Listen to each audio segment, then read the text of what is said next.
Yes mate, how's it going? And welcome back to another episode of Pre and Post. This is coming off the back of a 5-0 win over Newcastle United, and also before that coming off the back of a 1-0 loss against Southampton, which needless to say, I wasn't particularly too happy about it. I mean, that was just plain and obvious in that video, but to come back in this game, a good dominating game.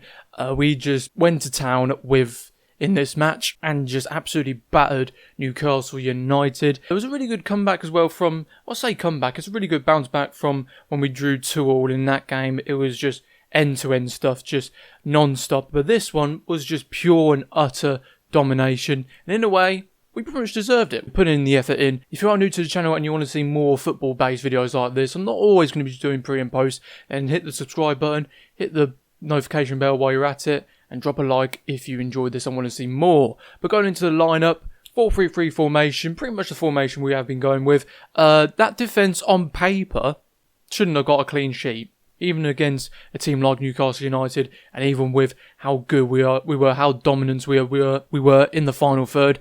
That defence was worse than our loss against Southampton, and it's the first time Nicholas Otamendi and John Stones have actually played together since the Wolves game where we lost 2-0 at the Etihad. So to see them both in the lineup was a bit... John Stones as well, to see him back in the squad is just fantastic. I mean, he's been hit with injuries, his game time has been very much limited with his poor form. I'm not going to be around the bush, it has been pretty atrocious form, but to see him back in the squad is just brilliant. It's a good way for him to rekindle some confidence, build up his form, build up who he is as a player and everything. So like I said, seeing him back in the squad was just fantastic. Into the midfield as well, very solid midfield. See Rodri in there is a big upgrade over Fernandinho when we face Southampton. There's no two ways about it. Kevin De Bruyne, of course, David Silva, named the captain.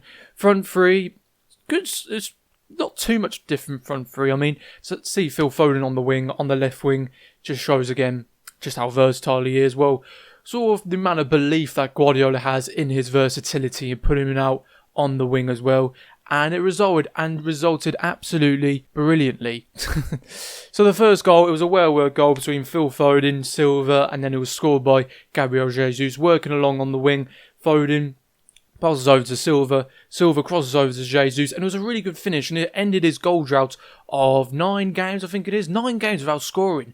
For a centre-forward, for a number 9, for a striker, it's just worrying, it's just like atrocious. Not probably as bad as Roberto Firmino, who in 17 games, 51 shots, no goals this season, which is just, that's bad, that's just awful for a number 9. Jesus' team getting back on the score sheet is just incredible, especially when you consider, of course, Aguero being injured, so it's good to see him, like I said, getting in the scoreline. Second goal, it was good pressure on Lazaro from Otamendi and Zinchenko, both looking like they were playing in midfield and then playing on the wing to go ahead and make that interception.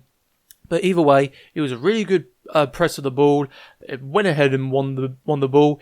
It was a through ball to Foden, to KDB, and then finished off sweetly by Riyad Mahrez. So it was like a carbon copy of the first goal in a sense, the way it was just played around, and then finished into the back of the net. 2 chances missed, and both of them were by Phil Foden. I mean, we give him a lot of praise.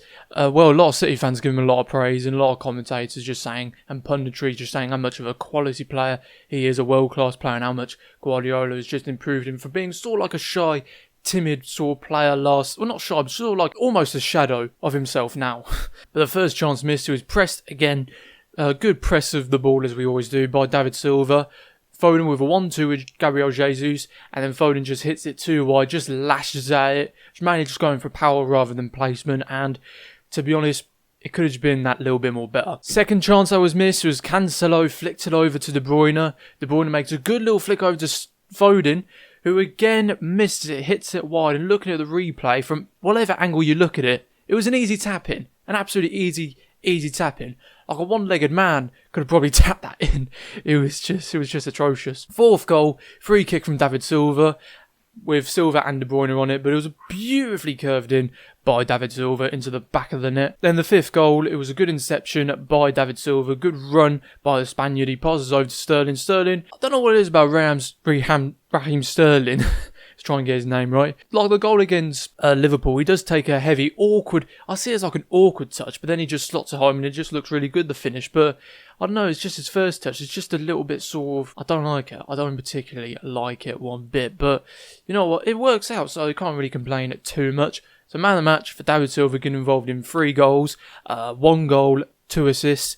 And that means with those 2 assists added on, David Silva's equalled Steven Gerrard's Premier League assists with 92, but he's managed it in 200 games less, which is just that's an unbelievable statistic, because people say that Steven Gerrard is arguably the best midfielder to grace the Premier League, but 92 assists, same as David Silva, but David Silva's managed it specifically 199 less games, but it's just a mental statistic. And of course, unlike Steven Gerrard, David Silva has won the league 4 times. So yeah, just gonna put that across. Just leave that like that. Also, as well, it was good to see not Harwood Bellis, Tom Doyle get some game time. It was like 10-15 minutes left, but still to see him make his Premier League debut, it was just class. It was just class and just great to see a player like him. He has got good potential, and just see him within the team it was just brilliant, just absolutely brilliant. In this game, it could have gone either way of who could have got man of the match, but saying that, David Silva very much deserve it with the 1 goal and 2 assists. Moving in now to the next bit, which I do like to cover, which is statistics. Looking at the statistics of the game, 74% possession, just like I said, just pure domination. Shots 23, shots on target 9. Pretty much the same sort of story with the Southampton game. Well, so I say same sort of story. We actually did convert, scoring 5 of those 23 shots. 1,000 touches.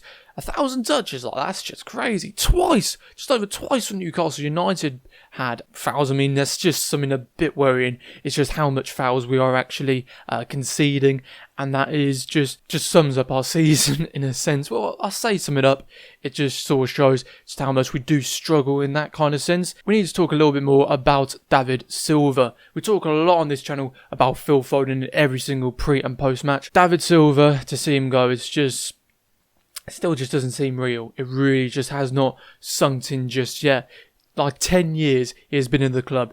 10 years he has showed up and just been class just every single game. He's been hit with injuries. See him go, it's just going to be a huge loss, not just for Manchester City, but also for the Premier League as well, to lose one of the best midfielders we've ever seen in the Premier League. That's me just being as humble as I can be. I'm not saying he is the best, just saying he is one of the best. I've seen a lot of Man City fans, they just want to see David Silva sign an extension. I'd like to see it happen, but would it happen? No. I don't see it happening. I mean, it could just shock us all if he does go ahead and do it. But of course, it's not all doom and gloom, as we all know. Phil Foden, he is just a class player, and he did post on his Instagram shouting out David Silva, praising David Silva, and also saying how much he has still got to learn and how much he is learning from David Silva. So it's just brilliant, and just seeing how much of an impact he is having amongst our youths as well. And who knows, maybe Doyle's taking a few notes about David Silva, but to see him go, like I said, just hasn't really sunk in and just does not really feel that real. So our next game is Saturday at the Amex, and that is against Brighton Hove Albion, who did lose last night against Liverpool 3-1. So for that game, I'm sort of hoping like a 3-1. I'm going to go with 3-1 for us again. Who knows? This might just be another effect of a roller coaster, a yo-yo with all our fixtures and all our results as well. That's how I'm going to wrap it up. Hopefully you guys have enjoyed this video. If you did, make sure to drop a like, as I said. Subscribe if you're not. But until next time, I'll see you lot in a bizzle.